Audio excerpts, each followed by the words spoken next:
জন্য লাইভ করতে শুরু করলো। সেই সব কাজ করতে গিয়ে সে নিজেকে লোকের কাছে হাস্যকর করে তুলল। লাকির দৃষ্টির জন্য খুব খারাপ লাগলো, কিন্তু তার কিছু করার নেই। এর মধ্যে একটা নতুন কম্পিটিশন শুরু হলো, তার নাম ওকে টাইম। দৃষ্টিও তাতে যোগ দিয়েছে। এটা দুজনের মধ্যে কম্পিটিশন, যে জিতবে সে 1,00,000 টাকা পাবে। দৃষ্টি এই খেলাটায় জেতার জন্য মরিয়া হয়ে উঠল, কিন্তু দর্শকের তাকে অতটা পছন্দ হয় না।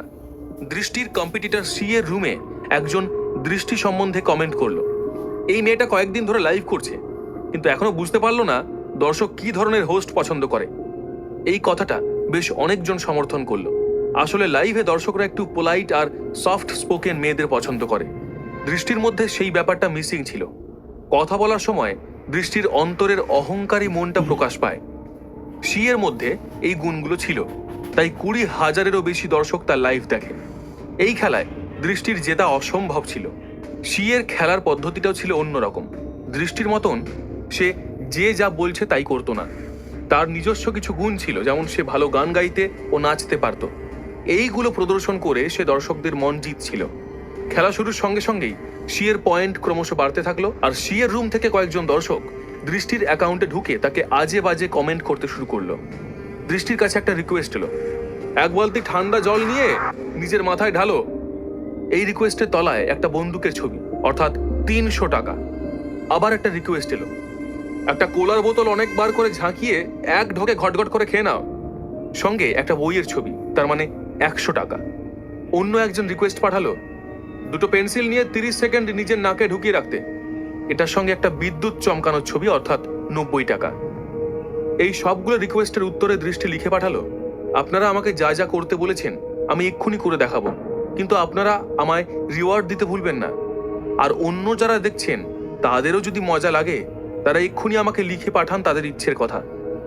দৃষ্টি তাড়াতাড়ি বাথরুম থেকে 1 বালতি জল নিয়ে আসে, তারপর কমেন্টে লেখে, যতক্ষণে আমার ওপর এই পুরো বালতির জল বৃষ্টির মতো ঝরে পড়বে ততক্ষণে আপনারা প্লিজ আমাকে রিওয়ার্ডটা পাঠিয়ে দেবেন। দৃষ্টি নিজের 2 হাত নিজের বুকের কাছে রেখে দাঁড়িয়ে পড়ল, আর তার বন্ধুরা তার মাথার ওপর আস্তে আস্তে করে বালতির সমস্ত ঠান্ডা জলটা ঢেলে দিল। তাকে এই অবস্থায় দেখে অনেক দর্শক মজা পেল, আবার অনেকের বাজে লাগে, কিন্তু আসল এফেক্ট দেখা গেল স্কোর বোর্ডে। দৃষ্টির নম্বর বাড়তে থাকলো, এখন তার নম্বর হয়ে দাঁড়ায় 14,000, আর অন্যদিকে সি এর নম্বর মাত্র 500। দৃষ্টি নিজেকে সি এর থেকে এতটা এগিয়ে যেতে দেখে খুশিতে পাগল হয়ে গেল, কিন্তু আশ্চর্যভাবে সি এটাকে খুব সহজভাবেই মেনে নিল। তার মধ্যে কোনো উত্তেজনা দেখা দিল না, সে খুব স্টেডিলি খেলাটা চালিয়ে গেল। প্রথম প্রথম সিও দর্শকদের কথা মতো গান নাচ করলো, কিন্তু দৃষ্টিকে এই সমস্ত অদ্ভুত কাজ অতি অনায়াসে করতে দেখে সি নিজেই দৃষ্টির ফ্যান হয়ে গেল। সি দৃষ্টির কমেন্ট বক্সে লিখে পাঠালো, দৃষ্টি, তোমার লাইভ স্ট্রিমিং খুব ভালো হচ্ছে, তুমি যেভাবে পরিশ্রম করে সবার ইচ্ছে পূরণ করছো তাতে আমার মনে হচ্ছে তোমার কাছ থেকে অনেক কিছু শেখার আছে, আমিও এবার থেকে তোমার লাইভ দেখব। সি এর লেখা পড়ে দৃষ্টির কিন্তু পুরোটা বিশ্বাস হলো না, মনে হচ্ছে কোথাও একটা কিছু গন্ডগোল আছে। কিন্তু সেই সময় দৃষ্টি আর কোনো কথা না ভেবে স্কোর করার দিকে মন দিল। দৃষ্টি তার বন্ধুদের দিয়ে কোলার একটা বোতল কিনে আনালো এবং সেটাকে ভালো করে ঝাঁকিয়ে একভাবে খাওয়া শুরু করলো। ঝাঁকানোর ফলে যে ফেনা হলো সেগুলো প্রথমে দৃষ্টির চোখে মুখে বিচ্ছিরিভাবে ছড়িয়ে গেল। তারপর পুরো কোলার বোতলটা একবারে ঢকঢক করে খেতে দৃষ্টির অস্বস্তি হলো, মনে হলো যেন খাবার দাবার সব মুখ দিয়ে বেরিয়ে আসবে। কিছুটা কোলা তার শ্বাসনালীতে ঢুকে যাওয়ায় শ্বাস নিতেও কষ্ট হলো তার, কিন্তু দৃষ্টি নিজের কথা না ভেবে ওই 1,00,000 টাকার কথা চিন্তা করতে থাকলো। কোনো রকমে সেই কোলাটা পুরো খেয়ে মুখ থেকে বোতলটা বার করলো।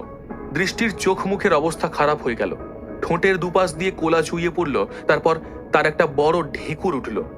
এইসব করে দৃষ্টির শরীর খুবই খারাপ হলো, কিন্তু সে পাগলের মতো টাকার নেশায় এই সমস্ত বিপজ্জনক খেলা একটার পর একটা খেলে যেতে লাগলো। দর্শকদের অনুরোধে কখনো টয়লেট পেপার খেয়ে নিল, আবার কখনো নিজেকে নিজে থাপ্পড় মারল। এই সমস্ত কাজ দৃষ্টি খুব অনায়াসেই করলো। দর্শকরাও তার উপর খুশি হয়ে তাকে রিওয়ার্ড দিতে থাকলো। স্কোর বোর্ডেও দৃষ্টির নম্বর অনেক বেশি হয়ে গেল। কম্পিটিশন শেষ হতে আর 2 মিনিট বাকি ছিল। দৃষ্টির স্কোর 27,000 আর সির স্কোর মাত্র 2,000।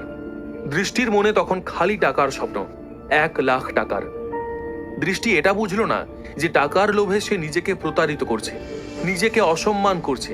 এবার সি তার মিষ্টি সুন্দর কণ্ঠস্বরে বলে উঠল, গাইজ, আপনারা এতক্ষণ ধরে আমার প্রতিদ্বন্দ্বী বন্ধুর নানা রকম খেলা দেখছিলেন, এখন আমি আপনাদের একটা গান গেয়ে শোনাবো। মনে হয় আপনাদের গানটা পছন্দ হবে, আর এর মধ্যেই থাকবে আপনাদের জন্য আমার ছোট্ট একটা গিফট। শি এই কথা বলেই গান গাইতে শুরু করে দিল। তার গলার আওয়াজ খুবই সুন্দর, আর গানটাও সে খুব উত্তেজনার সঙ্গে গাইল। গানের সঙ্গে সে কোমর দুলিয়ে দুলিয়ে নেচেও দেখালো। কিছুক্ষণের মধ্যেই দর্শকরা শিয়ের গান, তার দেহের ভঙ্গিমা এবং গোলাপি রঙের স্কার্ট পরে তার দুলে দুলে নেচে ওঠায় মুগ্ধ হয়ে গেল। শি একটা রোম্যান্টিক পরিবেশ তৈরি করে ফেলল। এইভাবেই হয়তো সে 20,000 দর্শককে নিজের রুমে ধরে রাখতে পেরেছে। দৃষ্টি ভাবল, এই সময় দৃষ্টি যখন নানা রকম খেলা দেখিয়ে দর্শকের মন ভোলাচ্ছে, তখন শিয়ের এই গান গাওয়া বোকার মতো কাজ হচ্ছে। দৃষ্টি এতক্ষণ ধরে যেরকম পরিশ্রম করলো, সে শুধুমাত্র একটা সুন্দর গান গেয়ে কখনোই কি তার কাছাকাছি পৌঁছতে পারবে? দর্শককে টানতে গেলে এই রকম গান কতটা কাজের হবে, এই নিয়ে দৃষ্টির মনে দ্বিধা রয়েছে। দৃষ্টি এটা বিশ্বাস করে না যে শেষ পর্যন্ত টিকে থাকতে হলে নিজস্বতার দরকার হয়। শিয়ের গানের মাঝখানে দৃষ্টি একটা জল নিয়ে এসে দর্শকদের বলে, গাইজ এদিকে দেখো, আমাদের হাতে আর 2 মিনিট আছে, আর আমি এখন পুরো টাবের জল আমার শরীরে ঢালবো। এদিকে দৃষ্টি টাবের জল নিজের গায়ে ঢেলে দর্শকদের দৃষ্টি আকর্ষণ করার চেষ্টা করলো। অন্যদিকে শি নিজের মিষ্টি কণ্ঠস্বরে গান গাইতে থাকলো। তাকে দেখে মনে হচ্ছে স্বর্গের পরী। দর্শকরা গানটা খুবই উপভোগ করলো, আর তাই ফলস্বরূপ উপহারের বন্যা দেখা দিল। হঠাৎ মনে হলো গানের মধ্যে পুরুষ কণ্ঠস্বর। দৃষ্টিও অবাক হয়ে ফোনের দিকে তাকিয়ে দেখলো সেই আওয়াজটা সে নিজের গলা থেকেই বার করছে, একবার নারী একবার পুরুষের কণ্ঠস্বরে। গানের মাত্রা আরো অন্যরকম হয়ে গেল।